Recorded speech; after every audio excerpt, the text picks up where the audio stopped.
Howdy folks, today we're breaking down A Bug's Life. I wanted to cover this movie because when the powers that be stop making sense, it's a nice reminder that even us little guys can make a big difference if we work together. I'm getting way ahead of myself, but keep that in mind as we roll film. This adventure kicks off with a sprawling colony of ants working like a well-oiled machine to stockpile a bunch of food. Overseeing things is the queen, accompanied by her pet aphid, Aphie, and her daughter, Princess Ada. Ada is stressing that they don't have enough food to appease the incoming grasshoppers, but the queen reassures her that this trip should go fine just like all the others. Suddenly some kids, along with Ada's little sister, Dot, burst from the ground, and Dot is reminded by both the princess and the queen to not use her wings until they're grown in. Then, just as Ada ironically complains about always thinking the sky is falling, a giant blade of grass falls on her, shocking everybody. Enter Flick, the well-meaning but misunderstood inventor. He runs over to help Ada and uses this as a chance to give an elevator pitch on his solution to their perpetual food shortage problem. With his new machine, they'll have enough time to pick enough food for both themselves and the grasshoppers. And as a bonus, he also shows her a telescope that he made with dew and grass, but nobody has any more patience for another one of Flick's failed ideas, so he's told to just fall back in line. Harsh. Any fan of ants or the channel Ants Canada in here? Oh. Well, then I bet you already knew that Princess Ada is a reference to her genus, or type of ant that she is, called the Atta ant, commonly known as the leafcutter ant. Also, according to IMDb and an article from McGill University, the queen's aphid, aptly named Aphie, would be treated more like livestock than a pet. Aphids are herded by ants and effectively milked for their nectar in exchange for protection against their predators.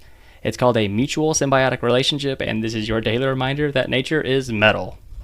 Dot felt bad for the poor guy, and unlike everybody else, she thought Flick's inventions were really cool, so she caught up with him to return his telescope. During their chat, Dot complains about not being able to fly, so Flick pretends a rock is a seed in an attempt to cheer Dot up with a metaphor. He explains how she's capable of great things, and in time, she too will grow, but the lesson goes light years over her head, and then the alarm starts sounding off. The colony starts to panic because they know the terrifying grasshoppers will be here any moment, so to maintain order, the queen shouts for her people to get the food to the offering stone, then get to the anthill, and they all do just that. Except for Flick. His new invention slowed him down, so he was the last one to dump his food, and he carelessly discarded his invention. Then before it ran out of whatever the hell is powering it, it knocked over a rock, toppling over the entire offering for the grasshoppers into the waters below. Things are about ready to go off the rails for the ants, but quick side note, it's spring here, so sorry if you can hear any birds chirping. But I figured, what better movie to feature birds than A Bug's Life, so whatever, I'm just gonna keep recording.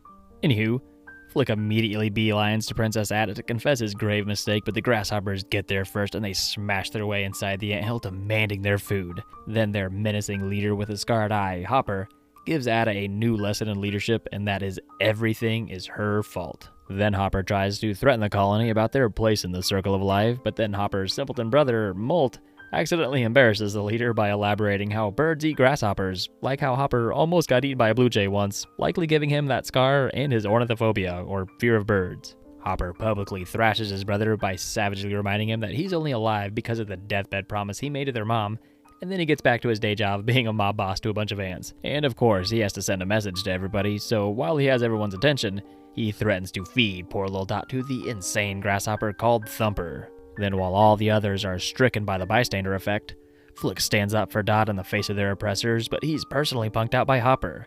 Then for his defiance, the villain doubles the amount of food due and only gives this overworked ant colony until the last leaf falls from their tree to have this demanding offer. Naturally, Flick is put on trial right away, and here we actually get a blink and you miss it nod to Pixar's co-founder Steve Jobs. Flick is almost assigned tunnel duty until the princess is reminded of his tunnel within a tunnel idea, which is strikingly similar to Jobs' idea for Apple about a store within a store. Anyways, Flick is sarcastically told to help by not helping, but he interprets that as the brilliant idea to go get help from bigger bugs across the river to fend off Hopper for good. The queen warns that it's certain doom, but the princess and her advisors figure that the worst case scenario is that Flick is probably gone for a few weeks, so they decide to let him go, shocking both Flick and the queen alike. So while our hero sets off on his courageous journey, the rest of the colony cheers for their savior. Or more likely a few weeks apiece to regather their offering, but Flick doesn't need to know that. But before setting out into the wild, the heckling kids catch up with Flick, and only Dot seems to have any faith in him. Although Flick proves that if anyone is going to find some ferocious bugs to save their colony, it's going to be him whenever he ingeniously uses a dandelion to glide over a huge canyon. Adventurous Pixar music. We'll check back in with him soon, but who are these mighty and powerful bugs that are going to save the day? Well, between you and me, I'm not sure if mighty and powerful are the right words for them, but we do have the weird, wacky, and wondrous bugs working for P.T. Flea. And he employs quite a lot of critters, so let's just round up all of our characters real quick so we know all of our moving parts going forward. Ready for the speed run of characters? Let's go. First for the good guys. The ants are Flick, who is voiced by Dave Foley, Atta by Julia Louis-Dreyfus, and the Queen by Phyllis Diller. Then for the circus bugs, Slim the Wise Walking Stick is by David Hyde Pierce, Francis the Cranky Ladybug is Dennis Leary, Heimlich the Hungry Caterpillar is Joe Ranft, Rosie the Motherly Black Widow is by Bonnie Hunt, Dim the Dim-Witted Rhino Beetle is by Brad Garrett, and Manny the Mystical Praying Mantis is by Jonathan Harris. Gypsy, who is Manny's lovely moth assistant, was Madeline Kahn's final role before her passing in 1999, and Dot is by Hayden Panettiere, who voices Kyrie in the Kingdom Hearts series. That one's on the house. And then for the notable bad guys, Hopper is the leader grasshopper, and he's voiced by Kevin Spacey, and Hopper's idiot brother Molt is by Richard Kind. Picking back up here at the circus, things go off the rails right away whenever Dim starts bawling after Rosie accidentally hits him during their lion tamer act. To keep the customers that they have left, P.T. Flea sends basically every other performer he has to do damage control, but mostly thanks to Francis's cranky attitude, things go even more off the rails, so Manny and his wife/assistant, Gypsy, are sent in to stun the crowd. However, even their magic act can't hold the crowd's attention, so P.T. Flea breaks out the big guns, the grand finale, the flaming death. More or less, it's this crazy stunt that requires all the bugs to expertly work together while blindfolded to send a couple of roly-polies, tuck and roll, careening through a ring of fire either into deadly flypaper or into a net if Rosie can spin her web fast enough. What could go wrong, right? Well, I'll tell ya. Tuck and roll could squabble, inadvertently causing everyone to misfire on their timing and send their boss, P.T. Flea, soaring into the flypaper instead. And yeah, exactly that does happen, and P.T. Flea only barely survives his injuries, so naturally, he gives his actors' careers the flaming death and fires his dysfunctional performers. But elsewhere at the front of Bug City, there's a massively nostalgic shot of the Pizza Planet truck near a trailer, along with a couple of mosquitoes having a really tough matchup against a bug zapper. But more importantly, below them, Flick enters the town in search of warriors to save his colony. The co-directors, John Lasseter and Andrew Stanton, who are responsible for movies like Toy Story, Cars, and WALL-E, cameoed as the mosquitoes. Stanton warns Lasseter not to look into the light, but Lasseter can't help it, it's too beautiful. At first, Flick is overwhelmed by the hustle and bustle of the big city, but soon enough he overhears some tough-sounding bugs at a place called Bennett's that actually has a Pizza Planet cup on top of it. I see you, Pixar. But inside Bennett's, all the theater bugs are moping about their troop breaking up, while poor Heimlich is just wishing that soon he'll turn into a butterfly and all this bad luck will just go away. But their misfortune would only continue as the world's unluckiest ladybug's bad attitude with the crowd earlier would catch up with him in the worst way when some houseflies, along with their burly horsefly friend, would start to pick a fight with Francis and his pals. Bennett's erupts into chaos after the troop defends themselves with a rather dramatic Robin Hood act, and Flick was nearby, but he was shoved outside during the exodus of customers.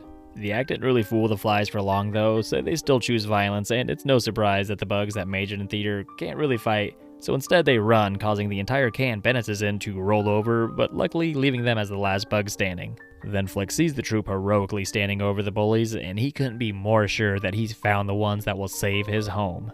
Quickly, our hero explains that he's been scouting for bugs with their talents to help with the grasshoppers that are forcing them to collect tons of food. And understandably, the bugs simply think Flick is just a talent scout, but since they're recently out of work, and since these flies are starting to wake up, the crew hastily accepts the job and they roll out. Avengers, assemble. The legendary Easter egg A113 appears on a cereal box in Bug City, and it's a reference to the animator's room in California Arts University where many animators study. And this little Easter egg transcends studios because it can actually be seen all over if you pay attention.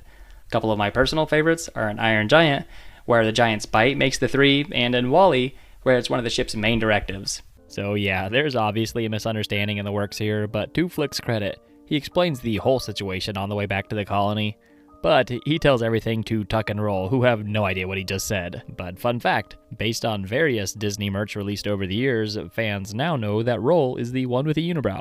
Meanwhile, things are looking pretty bleak at the colony, but Flick's #1 fan, Dot, hasn't given up on him, and she spots him and the others flying in, using the telescope that Flick taught her how to make, no less. All the ants hide from the menacing group of bugs, but they come out once they see Flick has returned with them.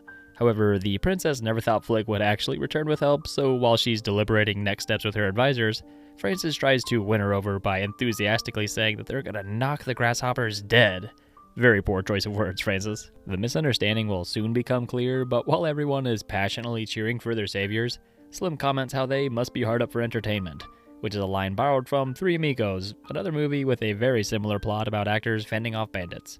To show their gratitude, the ants have a big party celebrating the quote-unquote warriors, and as promised, the kids put on an incredibly long, incredibly terrible performance explaining how they're expected to actually fight the grasshoppers once the last leaf falls soon. It isn't until Flick is giving a speech basically patting himself on the back for finding help that he finally realizes the warriors that he's found are actually just actors.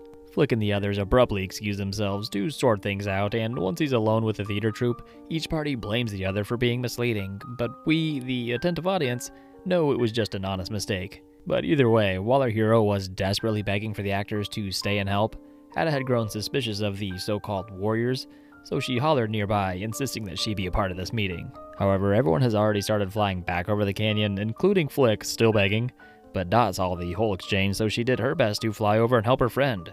Sadly though, she couldn't fly on her own very well yet, and accidentally hitches a ride on a dandelion, but she was in way more danger than she could realize because Flick made the other bugs make an emergency landing next to a freaking bird's nest. Oh, and just for fun, note that it has 3 unhatched eggs. But while all the critters scramble and flee for their lives, poor Dot is defenseless soaring on the dandelion, so a bird swoops in, forcing her to let go and free fall. Francis narrowly saves Dot from her grisly fate, but all this commotion has gotten the attention of the other ants, so Ada recreates Flick's telescope and watches to see if her sister is going to survive this horrifying encounter. Dot and Francis quickly hide in the cracks, covering the arid ground long enough for the other bugs to work together on a rescue mission. First, Slim, Heimlich, and Gypsy act as a tasty distraction, while the others effectively act as emergency responders, with them being the helicopter, of course. Then after they successfully save the young princess, they return to something they scarcely recognize anymore: a thunderous applause. I got a few increasingly obscure Easter eggs for you. First, starting easy, P.T. Flea is a nod to P.T. Barnum, but you probably already knew that. But did you know that the box of Casey Jr. cookies that the bugs travel around in is a nod to the train, Casey Jr., that carries the circus in Dumbo? Or that the cookies seemingly have nutrition facts for bugs based on its 8,000 calorie daily limit. They actually snuck one more Easter egg in here though. On the top left of the box, you can see the cookies are made by the J. Grant Bakery, which is a very clever nod to one of the co-writers on Disney's 1941 version of Dumbo, Joe Grant. And last but not least, the Chinese takeout container that Manny and Gypsy use is later reused in Toy Story 2, 3, and 4, Ratatouille, Inside Out, Incredibles 2, and Soul. Very well done, Pixar. Well done. The actors have now earned a very gracious welcome into the colony, and everyone is pleased to have such obviously capable warriors around. But while they're resting, Flick gets a moment alone with Ada, and the two have a heart-to-heart. The princess is relieved things are working out because she is really self-conscious that the others think that she's not doing a very good job. And that's definitely something Flick can sympathize with, and he even finishes her thought, saying that everyone seems to be waiting on them to just screw up. Then it dawns on Ada that she hasn't been too kind to Flick, so she sincerely apologizes by making him the Queen's official aide to the warriors.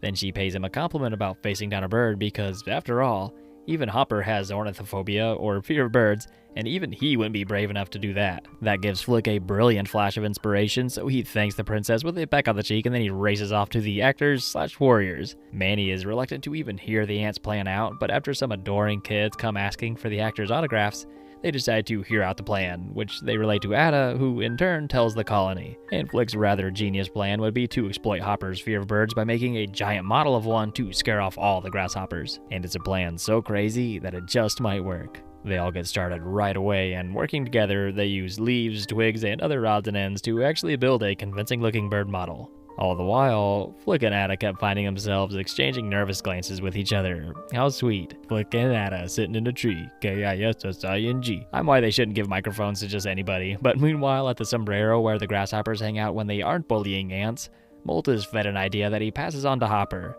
He suggests that they just cut their losses from the ants this year and go back next year when they actually start to run low on their stockpile of food. Hopper understands that his fellow bugs just don't get the big picture, so he shows them why they need to go back and deal with that one ant that stood up to him with a demonstration. He pretends to see it as Flick, and he throws it at one of the grasshoppers. That gave Molt the idea to just move on, and it doesn't hurt because it's just one ant after all.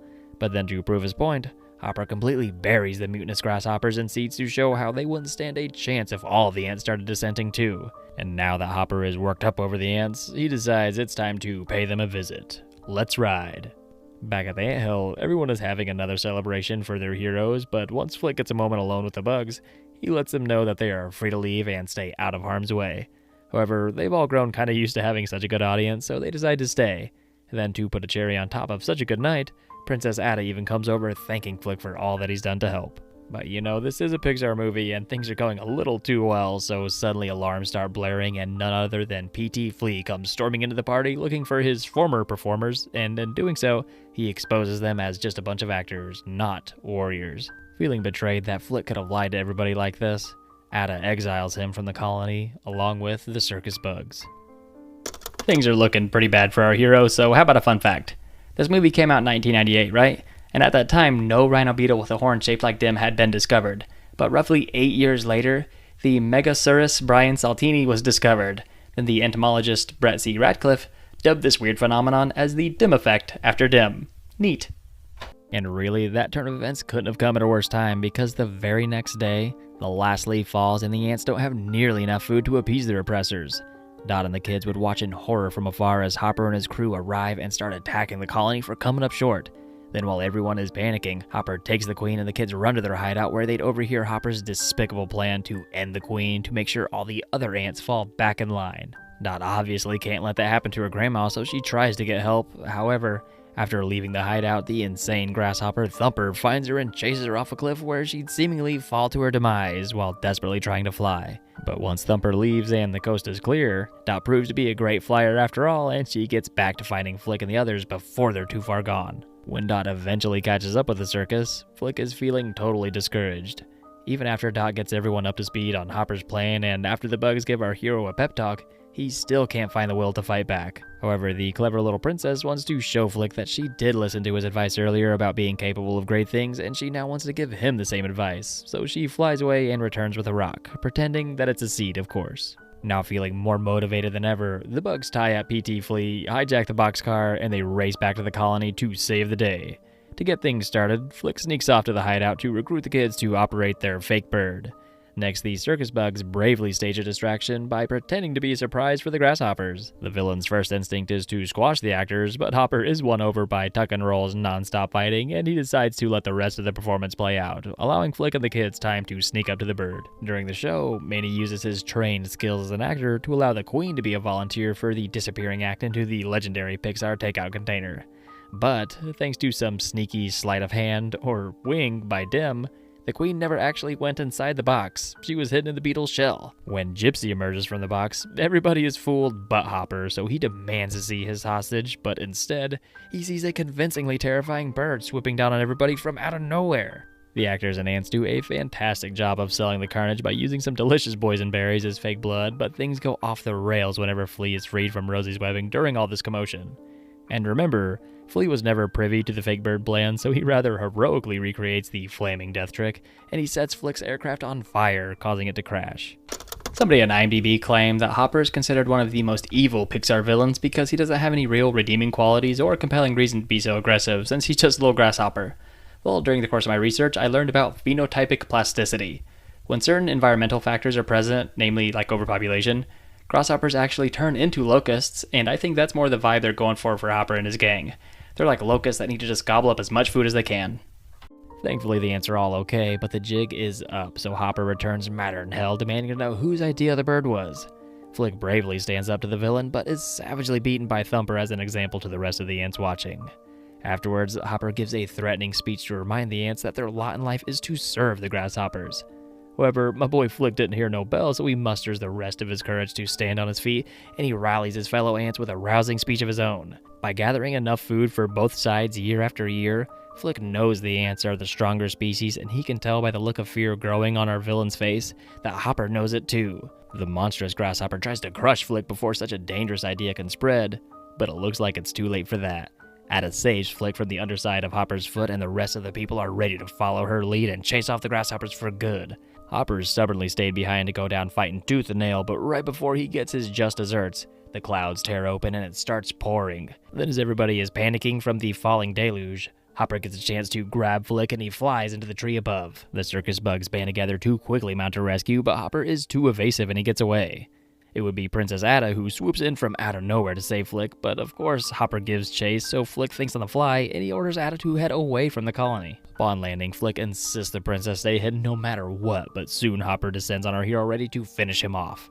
However, the villain was too blinded by revenge to realize that Flick led him to the very thing that he fears most, a gigantic bird. But the funny thing is, Hopper is so overconfident that he thinks this is just another one of Flick's inventions until it's far too late and he's turned into bird food. And it is nice to see that all 3 eggs did hatch. Way to go, Bird Mom. During the peacetime that follows Hopper's demise, our little critter friends have happy endings all around. First, the workers are now able to easily gather food thanks to Flick's harvester invention that got them into trouble in the first place.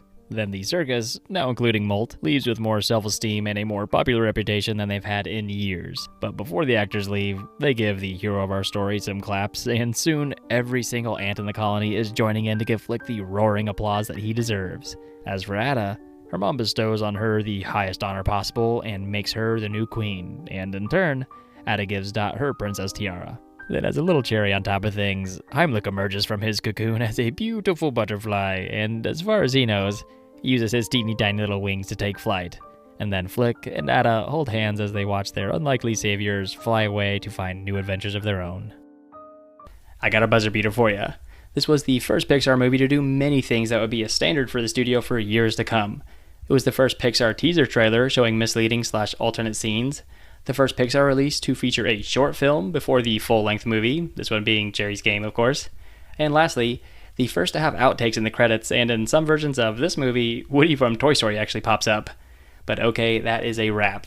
In all seriousness, friends, I did choose this movie because I wanted to say, no matter how bad things seem, if you ever find yourself at a time or a place where things don't make sense, remember that you aren't alone and good people coming together can make the impossible happen. Y'all be good. Hey, you made it to the end. Remember, if you want to revisit any more of your favorite movies, check the links on screen, but otherwise, subscribe and I'll catch you for a new breakdown next week. Thanks.